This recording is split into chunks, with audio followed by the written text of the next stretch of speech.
is a syndicated feature of the American Broadcasting Company.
I announced the decision to go ahead with the attack across the Channel on June 6th. Again, I had to endure the interminable wait that always intervenes between the final decision of the High Command and the earliest possible determination of success or failure in such ventures. First striking forces in the most momentous assault of all time were the paratroopers, scheduled to drop behind the enemy's lines. The 175,000 men who made up the air and ground forces for the cross-channel attack arrived at the various ports of embarkation on the English coast by June 3rd, under heavy guard.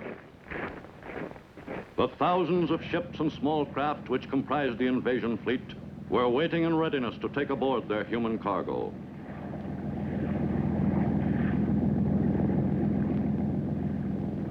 More than 4,000 ships and small craft were to ferry across the Channel the men who were to land on the French coast on D-Day itself. To facilitate the advance of the troops once the invasion was launched, thousands of vehicles were loaded aboard the same ships which were to transport the men. On the days directly preceding D-Day, the southern coasts of England were alive with activity.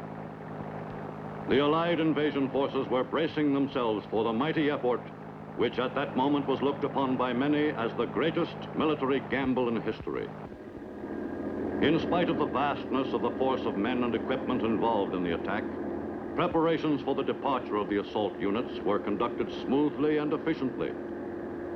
The last of the ships which were to participate in the D-Day assault were loaded to capacity, and the time for departure from the English coast was finally at hand.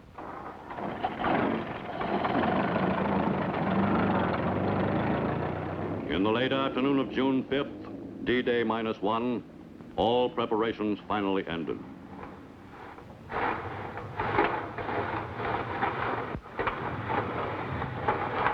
The invasion fleet moved into the Channel and made ready to assume the intricate pattern of positions from which, the following morning, the invasion of the French coast of the Nazis' European fortress would be launched. The moment all the world was tensely awaiting was now only hours away. The plan was for 3 Allied airborne divisions to land behind the beaches to cut Nazi communications and disorganize the enemy. Then, some 5 hours later, the first Allied invasion troops were to storm ashore on a 50-mile stretch of the French coast bordering the English Channel. D-Day finally dawned. The weather was favorable.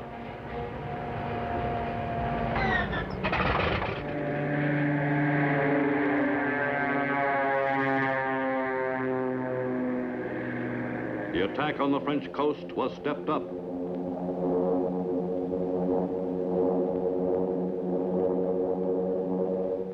The air plan, already in execution, called for the progressive wearing down of the Luftwaffe and the destruction of critical points in the rail and highway systems, so as to isolate the coastal areas selected for assault.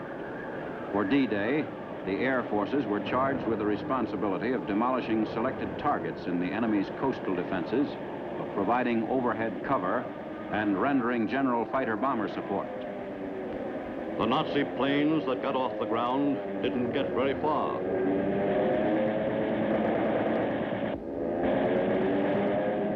the area got just as thorough a going-over as an important German industrial region.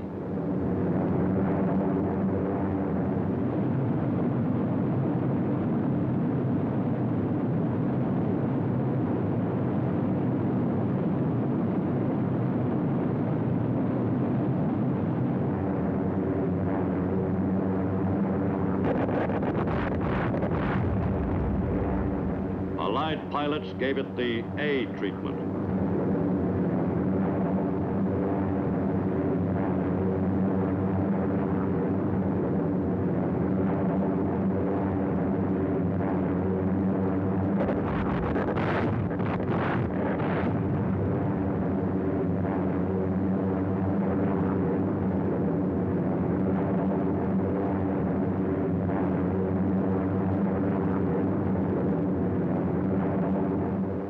In England, early on D-Day, gliders which were to carry GIs to reinforce the paratroopers were prepared for the takeoff.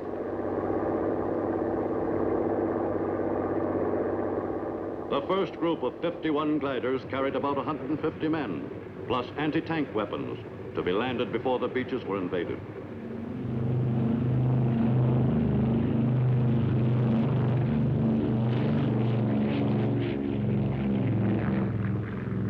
In the early morning of June 6th, the first group of gliders was pulled off the ground and towed out across the channel to be cut loose over the area where the paratroopers had dropped earlier.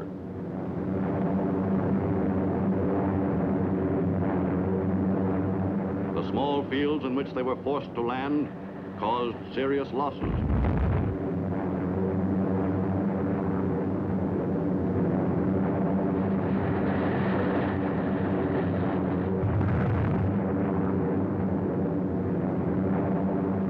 The first report came from the airborne units I had visited only a few hours earlier and was most encouraging in tone.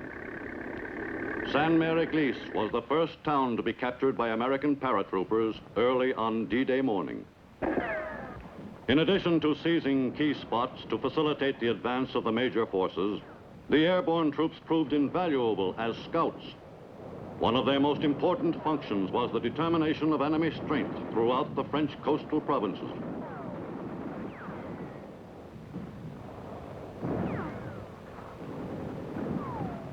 Meanwhile, in the rough waters of the Channel, the giant invasion fleet was proceeding carefully toward the French coast, carrying the greatest amphibious force in history. Virtually every type of Allied assault vessel was pressed into use for the operation.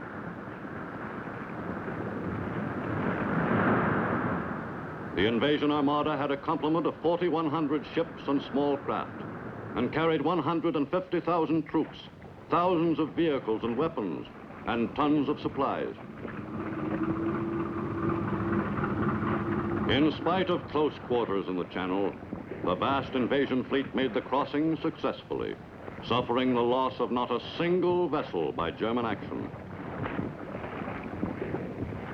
With all in readiness and H-hour drawing close, the men rededicated their efforts.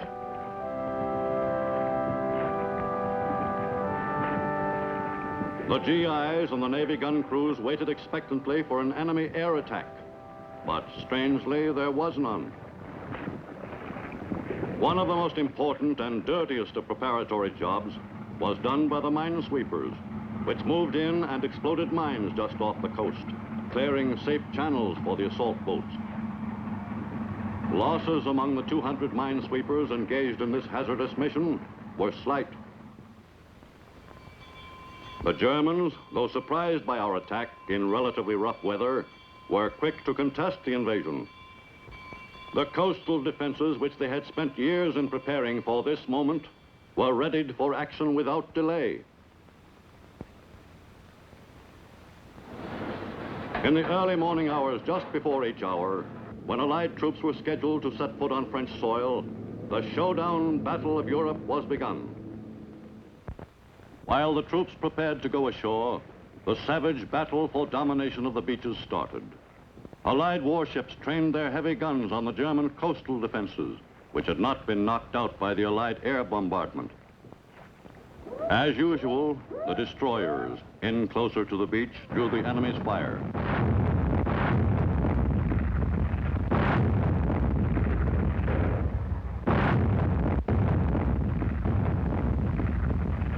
With their targets spotted, the warships went into action.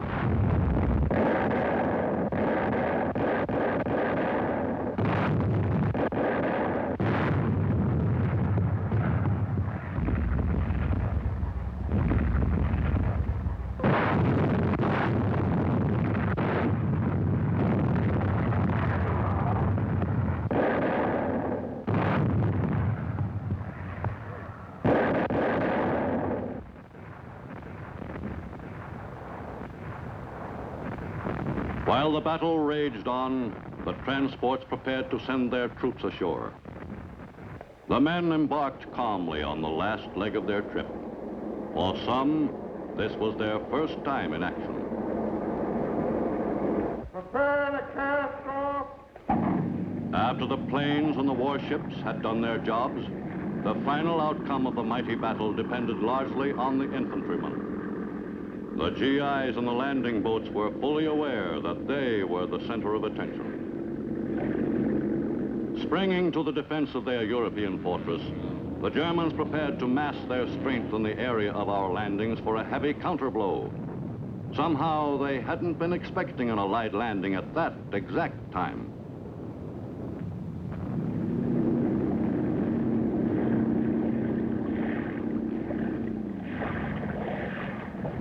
For the troops, this was it.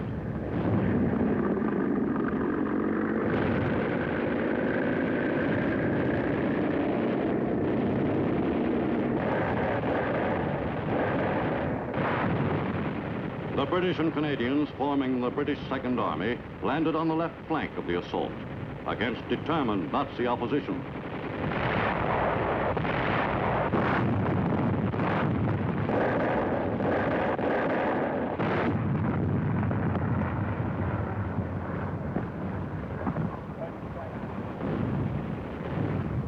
On the right flank, the American First Army troops stormed ashore under heavy enemy fire.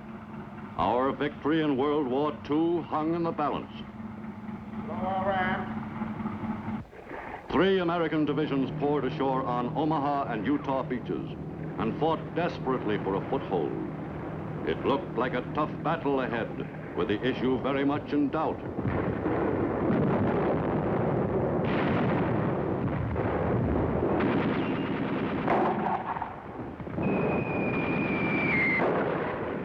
It was a tough battle, and American prospects for the immediate future were anything but bright.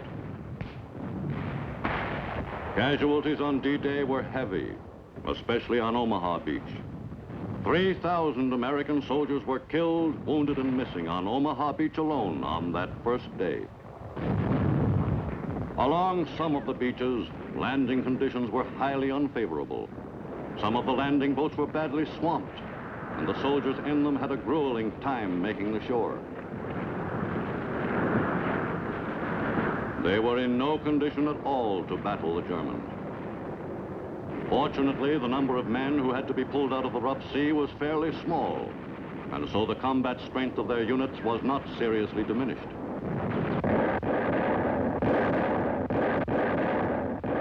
By D-Day afternoon, American artillery was ashore and in use.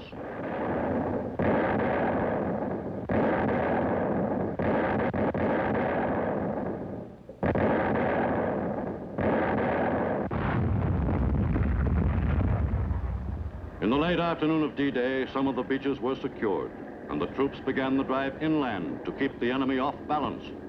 Every Allied advance was slowed down considerably by Nazi obstacles. The French coastal area had been liberally planted with mines, which the Nazis always believed in using plentifully. Our mine detection units reaped an abundant harvest in the country near the beaches.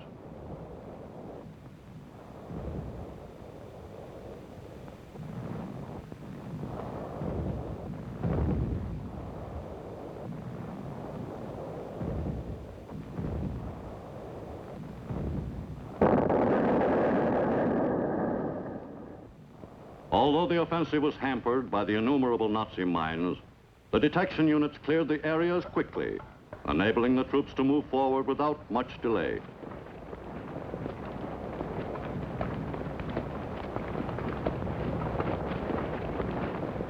Complicating the problem on the American front was the prevalence of formidable hedgerows in the bocage country. In almost every row were hidden machine gunners or small combat teams who were in perfect position to decimate our infantry as they doggedly crawled and crept to the attack along every avenue of approach. In their drive up the peninsula toward Cherbourg, the GIs of the First Army, all veterans now, hammered at the Nazis without let-up.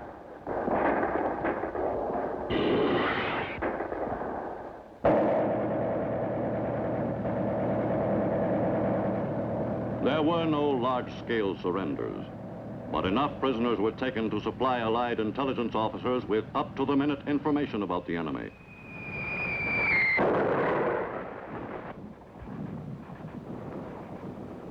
Medic! During the first week's fighting, Allied casualties mounted with appalling swiftness to thousands of dead, wounded, and missing. As the conflict wore on, I grew constantly more bitter against the Germans, particularly the Hitler Gang. On all sides, there was always evidence of the destruction that Hitler's ruthless ambition had brought about.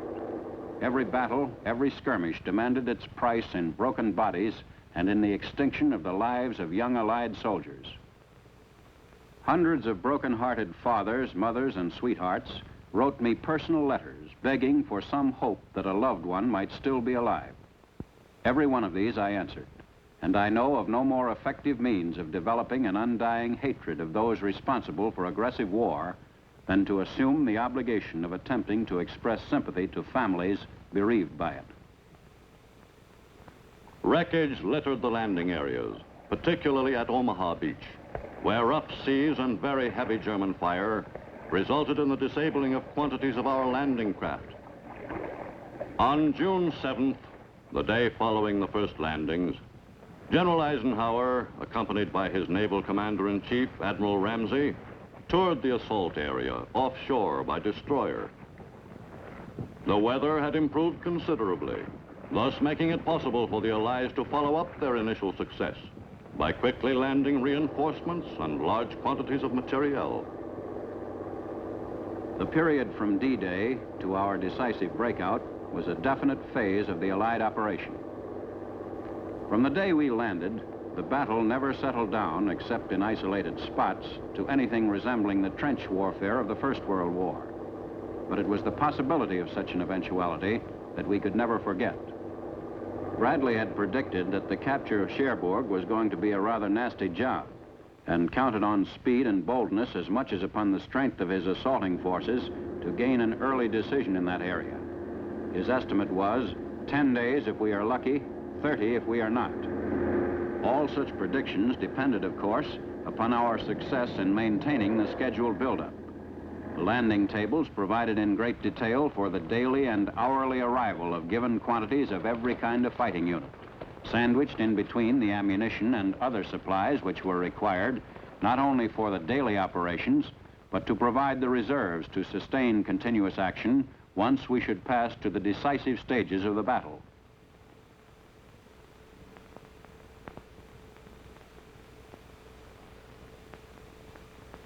The Battle of the Beachhead was a period of incessant and heavy fighting, and one which showed few geographical gains. Yet it was during this period that the stage was set for the later, spectacular liberation of France and Belgium.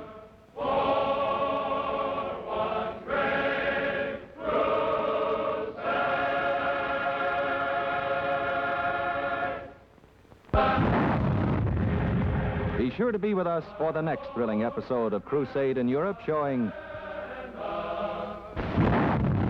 Beachhead and Breakthrough. This is a syndicated feature of the American Broadcasting Company.